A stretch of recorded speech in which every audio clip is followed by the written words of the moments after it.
wabarakatuh. Perkenalkan, nama saya Salsabila Rahma dari Program Studi Manajemen Keuangan 8B. Pada kesempatan ini, saya akan menjelaskan mengenai skripsi terapan saya yang berjudul Analisis Penentuan Nilai Perusahaan dengan mempertimbangkan kebijakan struktur modal, ukuran perusahaan, dan pertumbuhan aset. Studi kasus pada perusahaan sektor consumer goods industri yang termasuk dalam Indeks Kompas 100 Bursa Efek Indonesia pada tahun 2015 hingga 2019. Sebelumnya, saya mengucapkan terima kasih kepada Ibu Sabar dan Ibu Anis selaku dosen pembimbing yang telah membimbing saya selama penyusunan skripsi ini. Baik, selanjutnya saya akan menjelaskan mengenai latar belakang penelitian. Pasar modal merupakan salah satu pilihan alternatif investasi selain di pasar uang. Salah satu instrumen pasar modal yang diminati oleh masyarakat yaitu saham, karena dengan berinvestasi di saham, maka akan memberikan keuntungan yang lebih dibanding dengan produk keuangan lainnya. Namun, jika sudah berbicara tentang semua jenis produk investasi, maka perlu diperhatikan bahwa semakin tinggi resiko yang akan dihadapi, resiko tersebut akan dikompensasi dengan imbal hasil yang akan diberikan oleh calon investor. Untuk itu, dalam melakukan keputusan investasi diperlukan pertimbangan yang tepat untuk menghadapi resiko yang akan terjadi. Salah satu cara dalam pertimbangan keputusan investasi yaitu dengan menganalisa nilai perusahaan. Nilai perusahaan mencerminkan tingkat keberhasilan perusahaan yang dapat mensejahterakan para pemilik perusahaan. Terdapat beberapa faktor yang dapat mempengaruhi nilai perusahaan, yaitu struktur modal, ukuran perusahaan, dan pertumbuhan aset. Faktor pertama yang dapat mempengaruhi nilai perusahaan yaitu struktur modal. Struktur modal sendiri merupakan perimbangan antara utang dan ekuitas yang mencerminkan komposisi sumber modal. Trade-off teori mengatakan bahwa pada saat marginal tax benefit dan marginal cost finansial di stretch sama, maka akan mencapai struktur modal yang optimal. Struktur modal yang optimal merupakan komposisi pendanaan yang memiliki dampak maksimal terhadap nilai perusahaan. Implikasi dari struktur modal yang optimal yaitu sampai dengan batas tertentu. Lewat dari batas tersebut, penggunaan hutang akan berpengaruh negatif terhadap nilai perusahaan. Oleh karena itu, perusahaan harus dapat menentukan berapa besarnya utang yang akan digunakan agar penggunaan utang tersebut dapat meningkatkan nilai perusahaan. Sejalan dengan teori yang ada, penelitian terdahulu membuktikan bahwa struktur modal berpengaruh positif dan signifikan terhadap nilai perusahaan. Kondisi ini juga sesuai dengan kondisi real yang terjadi pada HMSP pada saat DER mengalami kenaikan sebesar 2,09%, PBV HMSP pun mengalami kenaikan sebesar 3,09 kali. Namun, semakin besar porsi utang tidak selalu meningkatkan nilai perusahaan.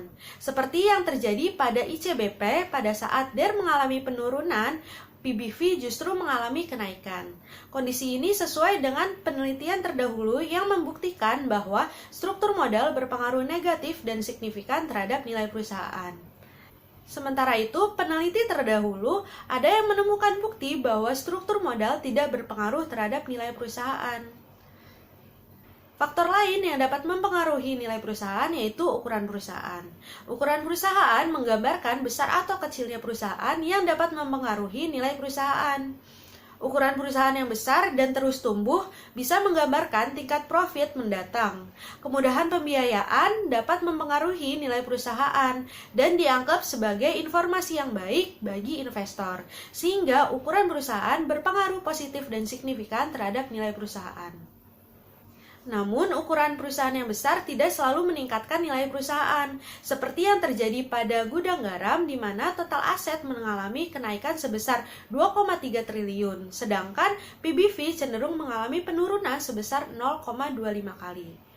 Kondisi ini tidak sesuai dengan penelitian terdahulu yang mengatakan bahwa ukuran perusahaan berpengaruh positif dan signifikan terhadap nilai perusahaan. Akan tetapi, apa yang terjadi di gudang garam sesuai dengan penelitian terdahulu yang mengatakan bahwa ukuran perusahaan berpengaruh negatif dan signifikan terhadap nilai perusahaan, yaitu oleh Prastuti dan Sudiarta pada tahun 2016. Peneliti lain menemukan bukti bahwa ukuran perusahaan tidak berpengaruh terhadap nilai perusahaan. Faktor selanjutnya yang dapat mempengaruhi nilai perusahaan yaitu pertumbuhan aset. Pertumbuhan aset merupakan selisih antara jumlah aset saat ini dengan jumlah aset periode sebelumnya dibandingkan dengan jumlah aset periode sebelumnya. Peningkatan aset yang diikuti peningkatan hasil operasi akan semakin menambah kepercayaan pihak luar terhadap perusahaan. Hal ini sejalan dengan penelitian terdahulu yang menyatakan bahwa pertumbuhan aset berpengaruh positif dan signifikan terhadap nilai perusahaan, serta kondisi real yang terjadi yaitu pada SIDO, pada saat pertumbuhan aset mengalami peningkatan, PBV SIDO mengalami peningkatan juga. Sementara itu, pada Indofood, pada saat pertumbuhan aset mengalami penurunan, PBV cenderung mengalami kenaikan. Hal ini juga sesuai dengan penelitian terdahulu yang menyatakan bahwa pertumbuhan aset berpengaruh negatif dan signifikan terhadap nilai perusahaan. Sementara itu, ada penelitian lain yang menemukan bukti bahwa pertumbuhan aset tidak berpengaruh pada nilai perusahaan. Berdasarkan paparan yang telah diuraikan, terdapat kesenjangan teori dan keadaan sesungguhnya serta tidak konklusifnya hasil penelitian terdahulu sehingga memberikan peluang untuk dilakukan penelitian selanjutnya. Dalam pengembangan penelitian yang sudah ada, penelitian ini menambahkan rekomendasi keputusan investasi bagi investor dengan melihat dari sisi nilai perusahaan yang diukur dengan menggunakan price to book value. Pemilihan sektor consumer goods industri dikarenakan sektor tersebut memiliki harga saham tertinggi selama 5 tahun terakhir dibanding sektor lainnya.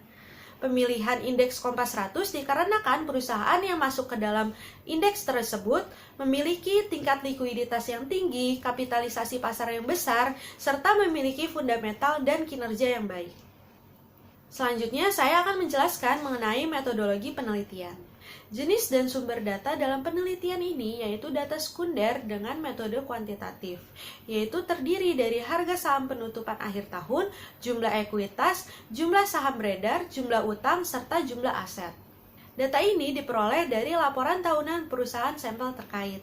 Populasi dalam penelitian ini yaitu seluruh sektor consumer goods industri di mana terdapat 55 perusahaan sektor consumer goods industri yang terdaftar di Bursa Efek Indonesia hingga tahun 2019. Sampel dalam penelitian ini menggunakan metode purposive sampling yaitu berdasarkan dengan kriteria tertentu. Sedangkan metode analisis yang digunakan yaitu analisis regresi linear berganda dengan data panel yang terdiri dari beberapa step. Yang pertama yaitu uji statistika deskriptif, dilanjutkan dengan uji pemilihan model, dan yang ketiga yaitu ada uji asumsi klasik jika model yang terpilih yaitu adalah FEM atau PLS, dan yang keempat yaitu ada analisis regresi linear berganda yang dilanjutkan oleh uji hipotesis dan interpretasi koefisien determinasi, dan yang terakhir yaitu analisis penilaian saham. Selanjutnya bagian pembahasan. Setelah dilakukan klasifikasi sampel berdasarkan metode purposive sampling, ditemukan 8 perusahaan yang memenuhi kriteria. Selanjutnya dilakukan analisa statistika deskriptif. Berdasarkan hasil statistika deskriptif, dapat diketahui bahwa jumlah observasi dalam penelitian ini sebanyak 40 data observasi. Nilai rata-rata variabel PBV sebesar 12,35 dengan standar deviasi sebesar 19,77. Perusahaan yang memiliki nilai maksimum PBV sebesar 82,44 kali yaitu Unilever pada tahun 2017. Sedangkan perusahaan yang memiliki nilai minimum PBV sebesar 1,05 yaitu Indofood pada tahun 2015. Nilai rata-rata variabel DER sebesar 76,67% dengan standar deviasi sebesar 72,52. Perusahaan yang memiliki nilai DER maksimum sebesar 290,95% yaitu Unilever pada tahun 2019. Sedangkan perusahaan yang memiliki nilai minimum DER sebesar 7,61% yaitu SIDO pada tahun 2015. Lain halnya dengan nilai rata-rata lens size sebesar 30,82 dengan standar deviasi sebesar 1,01. Perusahaan yang memiliki nilai maksimum lens size sebesar 32,20 atau setara dengan 96,5 triliun yaitu Indofood pada tahun 2018. Sedangkan perusahaan yang memiliki nilai minimum lens size sebesar 28,66 atau setara dengan 2,7 triliun yaitu SIDO pada tahun 2016. Sementara itu, pertumbuhan aset memiliki nilai rata-rata sebesar 8,34 dengan standar deviasi sebesar 6,58. Perusahaan yang memiliki nilai maksimum pertumbuhan aset sebesar 33,93%, yaitu HMSP pada tahun 2015, sedangkan perusahaan yang memiliki nilai minimum pertumbuhan aset sebesar minus 10,52, yaitu Indofood pada tahun 2016. Selanjutnya dilakukan hasil uji pemilihan model yang terdiri dari 3 uji.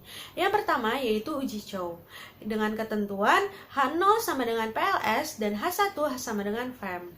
Hasil uji menunjukkan nilai probabilitas sebesar 0,0000 lebih kecil dari alfa 5%, maka tolak H0. Artinya model yang terpilih yaitu FEM.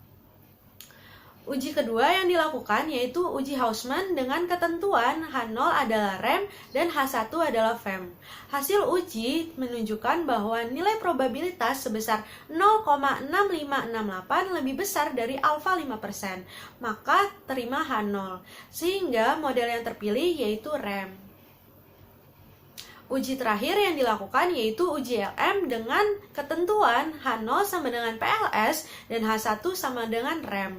Hasil uji menunjukkan nilai probabilitas sebesar 0,0000 lebih kecil dari alfa 5% yang artinya tolak H0. Maka model yang terpilih adalah rem. Berdasarkan hasil uji pemilihan model, 2 dari 3 hasil uji menunjukkan model rem yang terbaik, sehingga model terbaik yaitu rem. Uji asumsi klasik tidak dilakukan pada model rem dikarenakan model rem menggunakan metode GLS di mana persamaan tersebut sudah memenuhi uji asumsi klasik. Selanjutnya dilakukan analisis regresi linear berganda yang diikuti dengan uji hipotesis dan interpretasi koefisien determinasi. Berdasarkan hasil interpretasi model rem, tertera konstanta sebesar 78,64 yang memiliki arti bahwa saat variabel independen dalam keadaan konstan akan mempengaruhi nilai perusahaan sebesar 78,64 satuan. Hipotesis yang pertama yaitu struktur modal berpengaruh positif dan signifikan terhadap nilai perusahaan. Dapat kita lihat bahwa nilai koefisien DER sebesar 0,18 dengan probabilitas sebesar 0,02 lebih kecil dari alfa 5%, artinya tolak H0, sehingga hipotesis 1 diterima.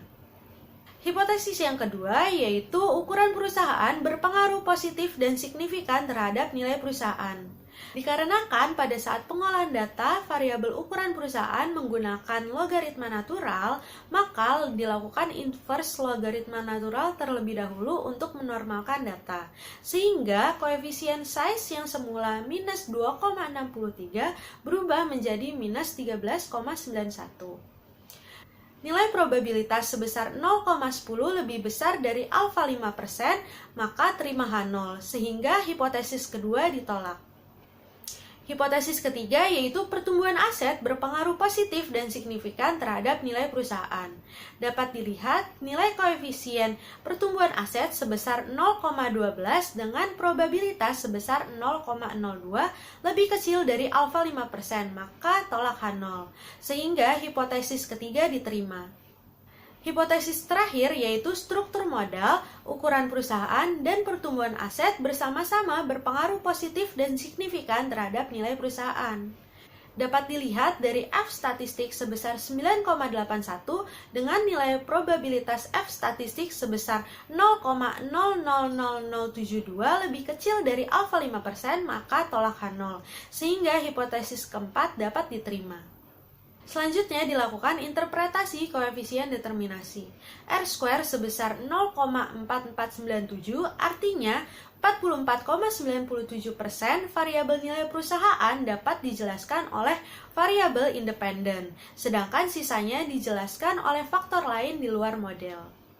Dari hasil uji hipotesis yang telah dilakukan, maka selanjutnya yaitu melakukan penilaian saham berdasarkan model regresi yang digunakan dalam penelitian. Penilaian saham dilakukan dengan membandingkan PBV real dan PBV prediksi. Dengan ketentuan yang pertama, PBV real lebih kecil daripada PBV prediksi, maka harga saham tergolong under value.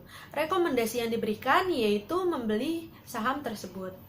Yang kedua, yaitu PBV real lebih besar daripada PBV prediksi yang menandakan bahwa harga saham tergolong overvalue. Rekomendasi yang diberikan yaitu menjual saham tersebut. Dan yang ketiga, PBV real sama dengan PBV prediksi yang menandakan harga saham tergolong fair value atau wajar, sehingga rekomendasi yang diberikan yaitu menahan saham tersebut. Berdasarkan hasil penilaian saham, perusahaan yang memiliki kategori undervalue yaitu GGRM, ICBP, INDF, Mayor, dan SIDO. Sehingga rekomendasi yang diputuskan yaitu membeli saham perusahaan tersebut. Sedangkan perusahaan yang memiliki kategori overvalue yaitu HMSP, KLBF, dan Unilever. Sehingga rekomendasi yang diputuskan yaitu menjual saham perusahaan tersebut. Berdasarkan pemaparan yang telah diuraikan di atas, dapat diberikan kesimpulan bahwa struktur modal secara parsial berpengaruh positif signifikan terhadap nilai perusahaan. Ukuran perusahaan secara parsial tidak berpengaruh terhadap nilai perusahaan. Pertumbuhan aset secara parsial berpengaruh positif signifikan terhadap nilai perusahaan. Sedangkan struktur modal, ukuran perusahaan, dan pertumbuhan aset secara simultan berpengaruh positif dan signifikan terhadap nilai perusahaan. Perusahaan yang memiliki harga saham undervalue yaitu GGRM, ICBP, INDF, Mayor, dan SIDO. Sehingga rekomendasi yang diputuskan yaitu membeli saham tersebut. Sedangkan perusahaan dengan harga saham overvalue yaitu HMSP, KLBF, dan Unilever. Sehingga rekomendasi yang diputuskan yaitu menjual saham tersebut. Sekian presentasi dari saya, kurang lebihnya mohon maaf. Terima kasih. Wassalamualaikum warahmatullahi wabarakatuh.